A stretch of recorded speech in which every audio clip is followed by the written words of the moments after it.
हमारे गांव में रमेश नाम का एक किसान रहता था। वह अपनी मेहनत और खेती के लिए पूरे गांव में जाना जाता था। लेकिन उसके खेतों में से एक खेत सालों से बंजर पड़ा था। लोगों ने उसे कई बार कहा, रमेश, उस खेत को छोड़ दो, वो भूतिया है। वहाँ रात में अजीब आवाजें आती है। रमेश ने उन बातों पर ध्यान नहीं दिया और ठान लिया कि वह उस खेत को उपजाऊ बनाएगा।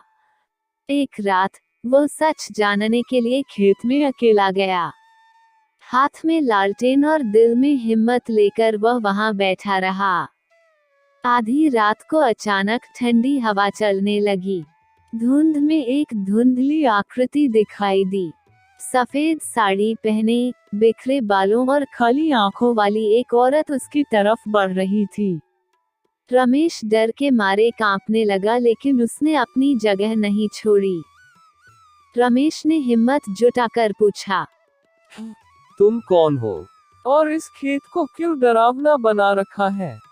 भूतनी ने एक गहरी सांस ली और कहा, खेत कभी मेरा था। मेरे अपने ही रिश्तेदारों ने लालच में आकर मुझे मार डाला और यहीं दफना दिया। मेरी आत्मा को शांति नहीं मिली है। रमेश को उसकी कहानी सुनकर बहुत दुख हुआ। उसने वादा किया कि वह उसकी आत्मा की शांति के लिए पूजा करवाएगा। अगली सुबह रमेश ने गांव के पंडित को बुलाया और पूरे विधि विधान से पूजा करवाई। उस भूतनी की आत्मा को मुक्ति मिली।